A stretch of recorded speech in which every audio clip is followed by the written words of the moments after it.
everyone, welcome. Thank you so much for joining me. My name is Dawn Huffy.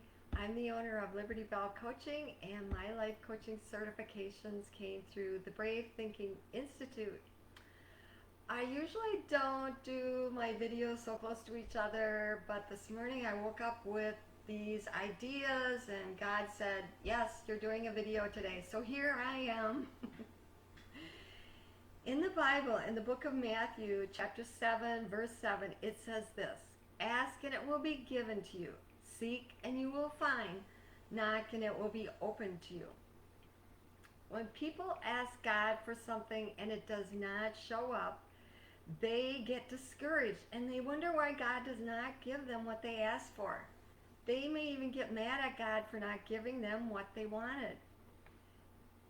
It is possible that you have gone through this cycle of being mad at God and then feeling guilty about being mad at God and then asking for forgiveness, only to cycle through it all again by being mad at God again because you still haven't gotten what you wanted.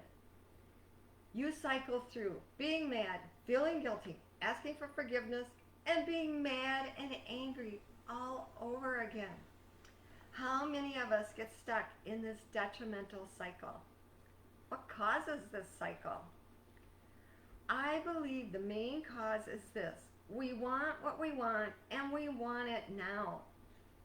We want things on our timing. Now, God has His own timing for each and every one of us, and I want to give an example for my life on this. Or an example from my life on this. So I have had some very damaging patterns in regards to relationships with men. Yes, I have. I have been married twice and divorced twice with both men. I knew the moment I met them that something was not right with them. My intuition was warning me about that. But what did I do? I ignored my intuition and kept moving forward with both of them. What was my lesson that I finally learned in all of this? It is to follow my intuition, to honor my intuition, to do what my intuition is telling me. Just like this morning, I got the idea that, I need to do another video. Okay, then my intuition is saying it's time to do another video. So I'm doing that. For a moment, I want to talk about what intuition is. Our intuition is the Holy Spirit speaking to us. The Holy Spirit guides us. He protects us. He leads us to all truth. And when we ignore His nudgings and His insights, we suffer incredible consequences. Yes, we can ignore the Holy Spirit's guidance because we have free will. God gave us the gift of free will. God does not control us. He does not make us do what is best for ourselves. God has granted us free will. So in the end, we can follow what the Holy Spirit is telling us, or we can ignore it or reject it. But either way, there will be consequences from our choices. I heard the Holy Spirit's guidance about these two men, but I did not know the value of that guidance, and I did not follow it. I discounted it.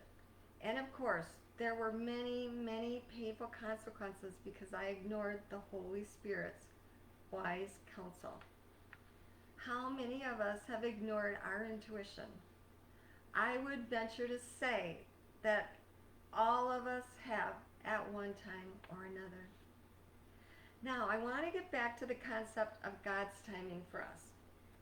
In 2020, I started working with my life coach, Mary Morrissey. One of the first things we did with Mary was to design a dream for ourselves in all 4 areas of life. So in our health and well-being, love and relationships, vocation, and time and money freedom. In my relationship area, my dream is to be married. I visioned that in 2020, and it has not happened yet. And why is that? It is because of God's timing, not mine. I wanted that man to walk into my life in September of 2020, but he didn't. If I had met my ideal husband in 2020, more than likely I would be divorced by now. And why is that? It is because I had so many wounds that caused so many damaging patterns. I had negative thoughts and mindsets about myself and about men and about marriage. My coach emphasizes this concept over and over, and here it is.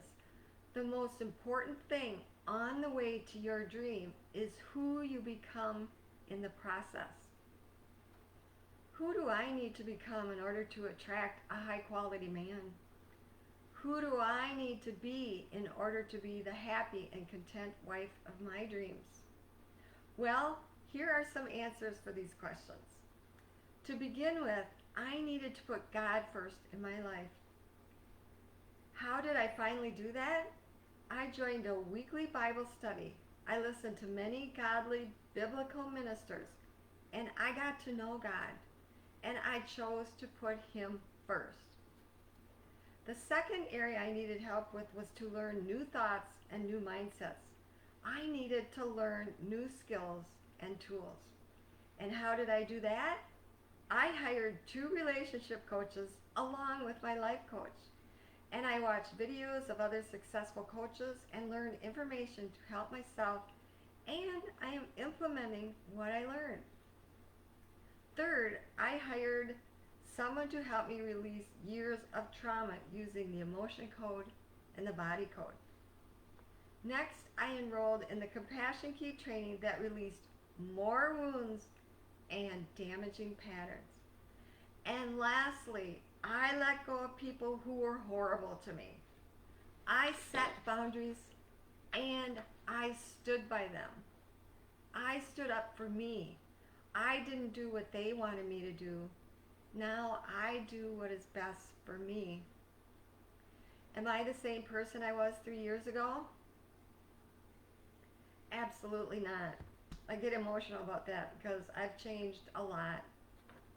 Am I serious about being the woman in my dream? Yes, I am.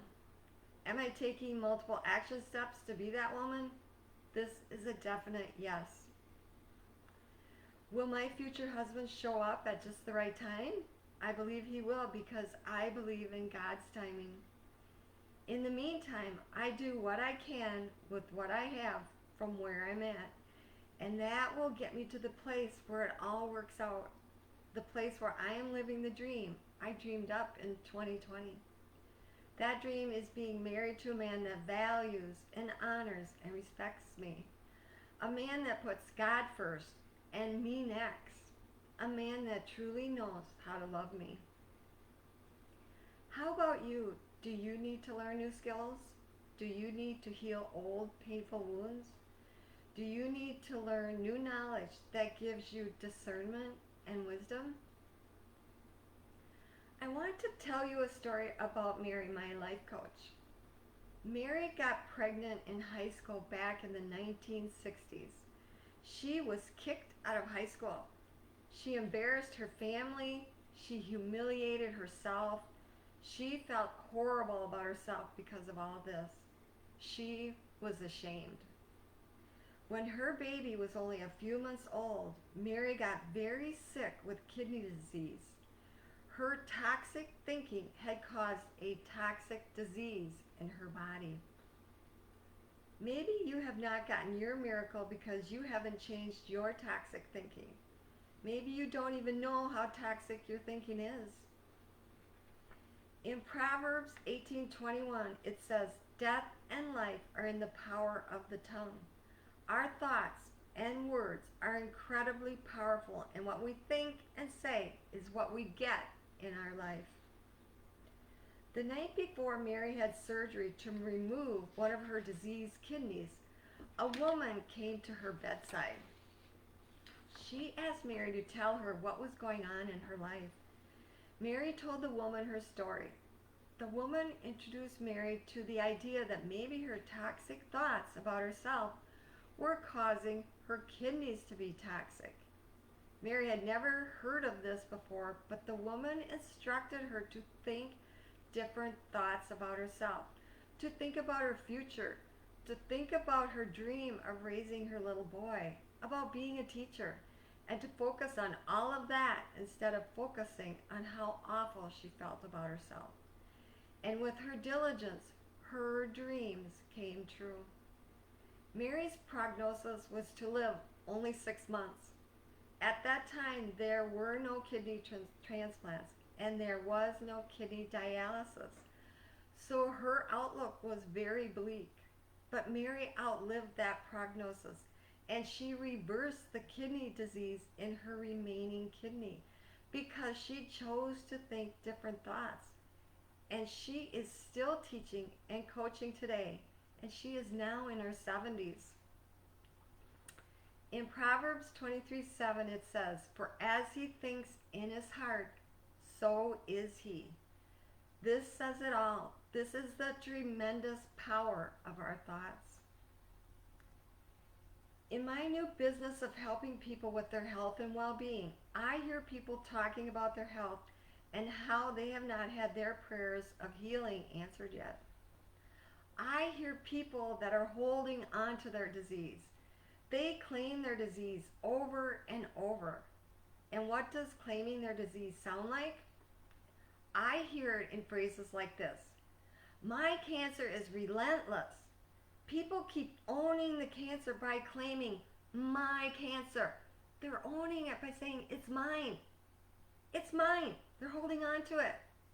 And when you state that their cancer is relentless, it will be relentless because our mind believes what we say. Instead of saying "my cancer," refer to it as "that cancer," or better yet, leave out the word cancer altogether. Make the diagnosis separate from yourself. Say "that diagnosis" or "that disease." Even better yet, focus your attention on being vibrant and healthy. Do you hear the difference? Do you feel the difference? Of course you do. Another thing I notice with people is they adore and they revere their doctors. They quote them, they praise them, and they almost worship them. I hear phrases like this: "My cancer doctor is so good to me. He really cares about me." In this example, not only is the person claiming the cancer by saying "my cancer doctor," she is getting so much care from her doctor. At the same time, your doctor is making thousands of dollars from your chemotherapy and your radiation and your surgeries. Are your doctor's intentions pure? I don't know. But what I do know is that they make a lot of money from all of the poisons they put into your body and all of the surgeries that they perform. Another phrase I heard recently was this: "My MS doctor is such a sweetheart." This man is absolutely adoring his doctor. And people love the attention they get from their whole team of adoring specialists. Here's another one. "I go to see my doctor next month and I'll ask him about this." People have turned their decision making over to their doctors. They have given over their discernment to the medical profession. So why hasn't your miracle come yet? Why hasn't your dream come true yet? The answer lies within you and can be found in your own serious self-reflection. We must get away from the whiny, complaining question of "why hasn't my dream come true yet?" And let's start asking a more empowering question like this: who do I need to become in order to be the person in my dream?